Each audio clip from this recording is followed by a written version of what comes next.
শুনে এসেছি তা সত্য নয়। কম্পিত তনুদল গুঞ্জিত বাদল গুঞ্জিত শ্যামল মালা। তিনি একেবারে পুরোপুরি অদৃশ্য হয়ে গেছিলেন, তার নশ্বর মৃতদেহটুকু পর্যন্ত পাওয়া যায়নি। এই জন্যই আমি স্টেজে ফিরতে চাইনি মাস্টারমশাই। এই যে কি বারবার হয়। যেমন নিমাই সন্ন্যাস নিয়েছিল, চৈতন্য লীলা নিয়েছিল, তেমনি এই চৈতন্যের অন্তর্ধানও পাবলিক ঠিক নেবে। বড়দিনে সিনেমা প্রেমীদের জন্য বড় উপহার নিয়ে আসছেন পরিচালক সৃজিত মুখোপাধ্যায়। লহ গৌরাঙ্গের নাম রে। হ্যাঁ, বড় পর্দায় শ্রী চৈতন্য দেবের কাহিনী, সেই 500 বছরের জলজান্ত ইতিহাস। 3টি কালকে তিনি এক সুতোয় গেঁথেছেন। আর একটি উল্লেখযোগ্য ভূমিকা নটি বিনোদিনী, যার কেন্দ্রবিন্দুতে রয়েছেন শুভশ্রী গাঙ্গুলি। এই সব কিছুই কিন্তু একই সূত্রে গাঁথা হয়েছে এই সিনেমায়। আগামী বড়দিনে মুক্তি পাচ্ছে, আর তার আগে আমি চলে এসেছি এই সিনেমার ট্রেলার লঞ্চে। কথা বলবো কলাকুশলীদের সঙ্গে, তারা কি বলছে, তারা কতটা এক্সাইটেড এই সিনেমাটা নিয়ে, কারণ মানুষের আবেগ জড়িয়ে আছে। এই সব উত্তরই খোঁজার চেষ্টা করব আজকের এই প্রতিবেদনে।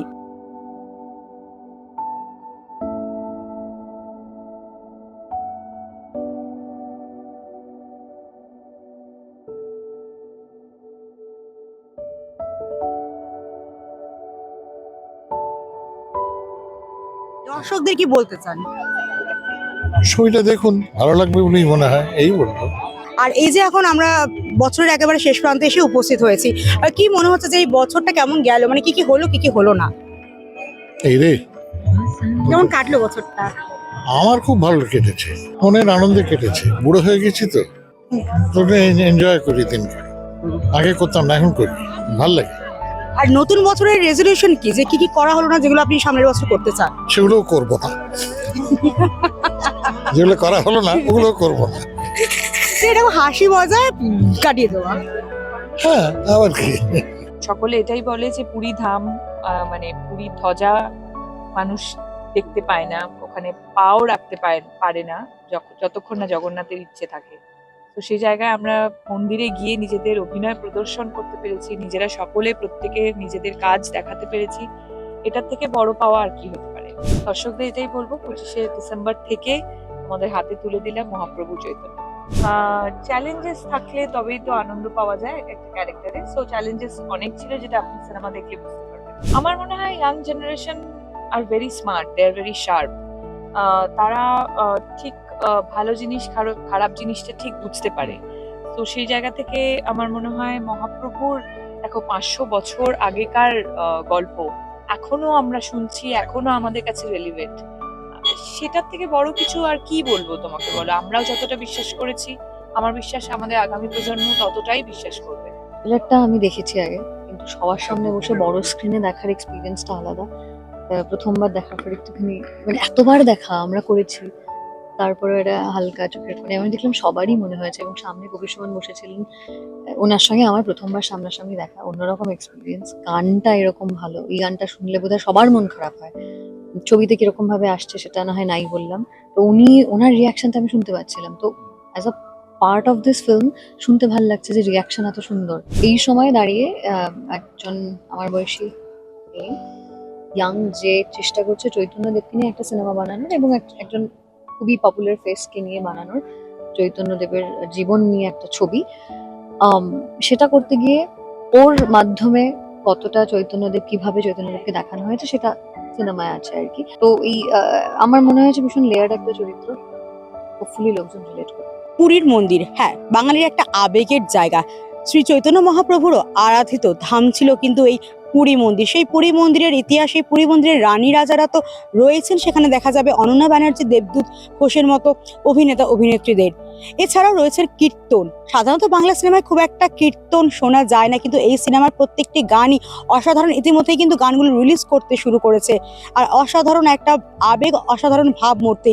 নতুনরা তো খুবই অ্যাকসেপ্ট করবে আমার এই ছবিটা, মনে হচ্ছে সৃজিতের ভালো লাগবে। এই কারণে, তার কারণ হচ্ছে এখানে দুটো জিনিস আছে। একটা হচ্ছে একটা ফিলোসফিক্যাল দিক, যেটা আমাদের ভারতবর্ষের সংবিধানে রয়েছে, যে এটা সব ধর্ম বর্ণ নির্বিশেষে একসাথে মিলেমিশে থাকা, এবং যেটা নিমাই সন্ন্যাসী প্রচার করেছিলেন যে কর্মই ধর্ম।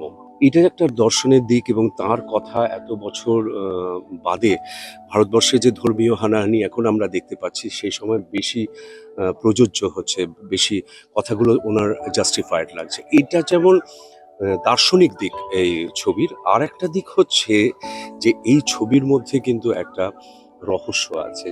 ফলে একটা বিরাট যে জার্নি এখানে আমরা 500 বছরের বেশি সময় ধরে 1486-তে শুরু হচ্ছে এবং 2025-এ এসে যে থামছে, এই জার্নিটার মধ্যে কিন্তু এত বড় স্প্যানের একটা ছবি, নানা সময়ে নানা চরিত্রে আমাকে অভিনয় করতে হয়েছে। এটাতে 3টে ফেজে যেহেতু আমি আছি, তো ভালোবাসাটা যদি এখান থেকে আসে না, অনেক বাধা সরে যায়। সেই জন্য আমার মনে হয় আজকের দর্শক এটা খুবই গ্রহণ করবে। এখানে আমি একটা খুব স্বল্প চরিত্রে আছি, কিন্তু চরিত্রটার একটা ঐতিহাসিক গুরুত্ব আছে।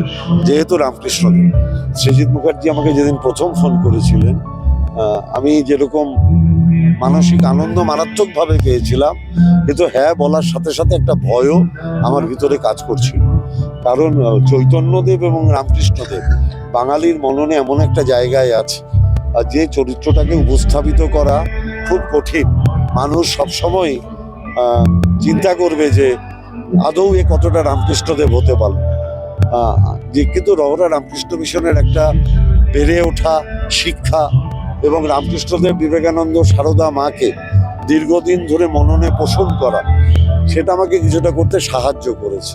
আমি আপ্রাণ চেষ্টা করেছি, কারণ আমি ব্যক্তিগতভাবে বিশ্বাস করি চৈতন্যদেব যে পথ দেখিয়েছিলেন বাংলার কৃষ্টি সংস্কৃতি, জাতপাতের ঊর্ধ্বে, ধর্মের ঊর্ধ্বে উঠে বাংলার মানুষকে একত্রিত করা, ঠিক সেই পথেই রামকৃষ্ণদেব বলেছিলেন যত পথ তত মত। বাঙালি চেষ্টা করে সেই কৃষ্টি সংস্কৃতিকে ধরেই এগিয়ে নিয়ে যেতে, আর তার একটি অংশ আমি হতে পেরেছি অ্যাজ এ রামকৃষ্ণদেব। এটা আমার কাছে একটা আনন্দের বিষয়। আমি 100 ভাগ চেষ্টা করেছি, কতটা পেরেছি সেটা 25শে জানুয়ারি মানুষ ঠিক করে। হ্যাঁ, আমরা আজকে ট্রেলারটা প্রথম দেখলাম, কিন্তু আরাত্রিকা এর আগে 2-3 বার দেখেছি ট্রেলার। এটা নিয়ে কতবার আমাকে খোটা শুনতে হবে এটার জন্য জানি না আমি। না আমি এক্সাইটমেন্টের চোটে দেখে ফেলেছি। দেখো, স্ক্রিপ্ট প্রচন্ড হেল্প করেছে, যেভাবে শিবাশিসা যেভাবে এটা সাজিয়েছেন এবং সৃজিত দা যেভাবে আমাদের হেল্প করেছেন, বিশেষ করে যার নাম না বললেই নয়, আমাদের প্রডিউসার রানাদা, তার সাথে এসবিএফও ডেফিনেটলি আছে। রানাদা হচ্ছে জগন্নাথ, নীলমণি, মহাপ্রভু, এনাদের ব্যাপারে রানাদাকে যদি ইনসাইক্লোপিডিয়া বলা হয় তাহলে কম বলা হবে। তার কারণ ইনসাইক্লোপিডিয়া আমরা যেগুলো জানবো না বা খুঁজে পাবো না জগন্নাথ প্রভুর ব্যাপারে বা মহাপ্রভুর ব্যাপারে, সেগুলো রানাদা বলে দিতে পারবে। ইনিশিয়ালি আমার একটা ভয় ছিল এবং আমার মনে হয় সেই ভয় থাকাটাই স্বাভাবিক, কারণ এটা আমার প্রথম ছবি এবং সেই প্রথম ছবিতে এরকম এত ভারী ক্যারেক্টার, মানে আমার কাছে ক্যারেক্টারটা একটু টাফ ছিল।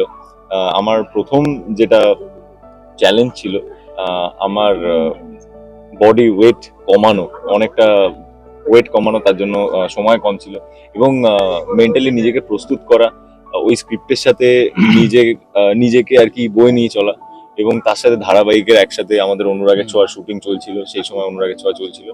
তো সবকিছু একসাথে প্রথম ম্যানেজ করতে এবং নিজের ডায়েটটা চেঞ্জ করা, হ্যাবিট চেঞ্জ করা, এক্সারসাইজ প্যাটার্ন চেঞ্জ করা, সবকিছু না মানে একবারে হঠাৎ করে করাতে আমার প্রথম 1 সপ্তাহ 2 সপ্তাহ একটু অ্যাডজাস্টমেন্টে একটু প্রবলেম হয়েছিল। আমার মাথায় অনেক কিছু চলছিল যে আমার সামনে আমি ফ্লোরে গেলে শুভশ্রী গাঙ্গুলি দাঁড়িয়ে থাকবেন, আমার সামনে আমি ফ্লোরে গেলে প্রাপ্ত বসু দাঁড়িয়ে থাকবেন, আমি ফ্লোরে গেলে ঈশাদি দাঁড়িয়ে থাকবে, আমি ফ্লোরে গেলে সৃজিত মুখার্জি দাঁড়িয়ে থাকবে।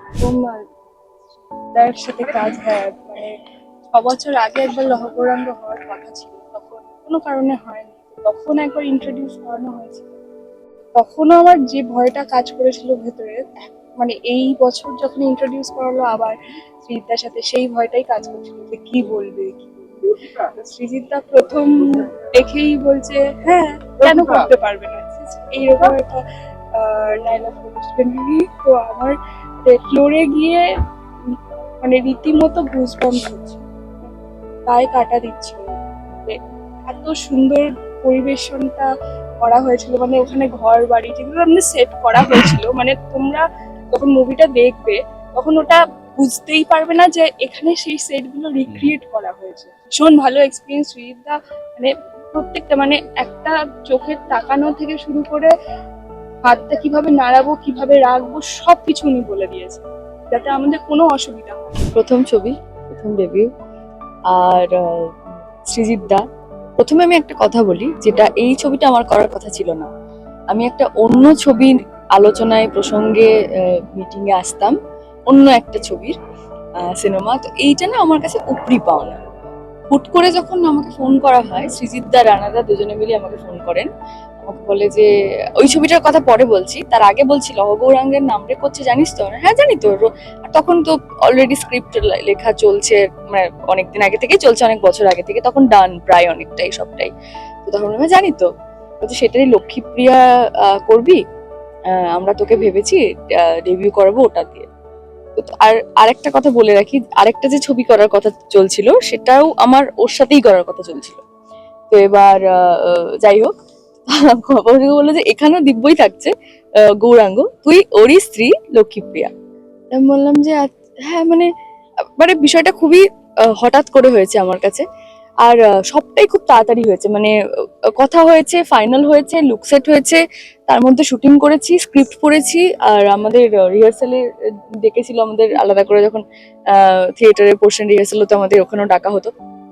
তো পুরোটা না আমার মনে হয়, এটা যেহেতু এটা ঈশ্বরকে নিয়ে একটা ছবি, এটা তো একটা ইমোশন, তো ঈশ্বরের আশীর্বাদ আমাদের প্রত্যেকের সাথে ছিল বলেই আমরা এই ছবিটার পার্ট হতে পেরেছি, এটা আমার মনে হয়। তোমাদেরও আশা করি খুব ভালো লাগবে। আর আমরা সকলে তোমাদের আশীর্বাদ চাই, ঈশ্বরের আশীর্বাদ আমাদের সঙ্গে রয়েছে, কারণ আমরা লহ গৌরাঙ্গের নামে ছবি করছি।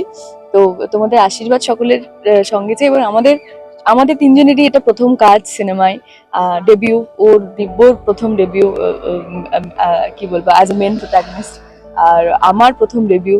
তো সেই জায়গা থেকে আমি বলবো যে তোমরা দর্শকরা এবং তোমারও ইনফ্যাক্ট প্রথম কাজ এটা, তো সেই জায়গা থেকে সবাই প্রচুর প্রচুর আশীর্বাদ করবেন, যাতে আমাদের এই পথ কোনোদিনও শেষ না হয় এবং সুমসৃণ হোক, মসৃণ হয়। হ্যাঁ, প্রথম কথা হচ্ছে মহাপ্রভুর জীবনের উপরে এত বড় একটা কাজ হয়েছে, আমরা সবাই মিলে চেষ্টা করেছি বানাতে, এবং তার মধ্যে কীর্তনটা যে একটা সব থেকে ইম্পর্টেন্ট পার্ট, এবং সেটা যে আমার ভাগ্যে এসছে ঈশ্বরের কৃপায়, তাতে সামান্য অবদান আমার যে থাকতে পেরেছি, এটা আমার বিরাট পাওয়ার আমার জীবনে। আর কীর্তন এখন বাংলা সিনেমায় ব্যবহার হচ্ছে, কিন্তু খুব একটা দেখা যায় না এরকম ধরনের মিউজিক। তো আগামীতে নিশ্চয়ই চাইবে যে এরকম ধরনের আরো কাজ হোক বাংলা। নিশ্চয়ই নিশ্চয়ই, কীর্তন হয়তো আমরা শহরের কালচারের মধ্যে সেভাবে আমরা ইনক্লুড করতে পারিনি, কিন্তু বাংলার যে গ্রাম্য অঞ্চল, সেখানে তো কীর্তন সব থেকে বেশি জনপ্রিয়। তো সেইটা যদি আমরা কীর্তনের সাবজেক্টটাকে, গানটাকে যদি সেভাবে আমরা ইউজ করতে পারি, তাহলে খুবই ভালো হবে। আমার রিয়াকশন, মানে আমি তো সবার রিয়াকশনের জন্য ওয়েট করছি, এটাই আমার রিয়াকশন। তিনটে সময়কালের গল্প, তিনটে সময়কালের মাধ্যমে একটা গল্প, সেখানে 2025-এরও গল্প একটা আছে, 19বিংশ শতাব্দীর গল্প আছে। আমার মনে হয় ট্রেলার দেখে যেই অডিয়েন্স বেস, একটু ইতিহাস, একটু সম্পর্ক, একটু ঈশ্বর প্রেম, আবার একই দিকে অন্যদিকে সেই সময় রাজনৈতিক পটভূমিকা, সবকিছু মিলিয়ে একটা গল্পটা, তো আমার মনে হয় মানুষ ইন্টারেস্ট পাবে। প্রত্যেকটা যুগের নিজস্ব কিছু ডাইনামিক্স থাকে, কিছু সমীকরণ থাকে, কিছু পটভূমিকা থাকে, যেগুলো একটা মূল নদী স্রোতের সঙ্গে যেরকম ছোট ছোট নদী থাকে, সে মূল গল্পের সঙ্গে ছোট কিছু গল্পের স্রোতের মতো মিশে গেছে, এবং সেটাই নন লিনিয়ার স্টোরি টেলিং এর ইউএসপি। এসবিএফ প্রযোজিত লহ গৌরাঙ্গের নাম রে, হ্যাঁ, পরিচালক সৃজিত মুখোপাধ্যায় যেমন কাজ করেছেন শ্রী চৈতন্য দেবকে নিয়ে, এই সিনেমার মধ্যেও কিন্তু দেখানো হয়েছে যে একজন পরিচালক তিনি কাজ করছেন শ্রী চৈতন্য দেবের ওপর, তাকে নিয়ে সিনেমা বানাতে চান। আর তারপর নানা ঘটনাবলী নিয়েই কিন্তু এই সিনেমা গড়ে উঠেছে।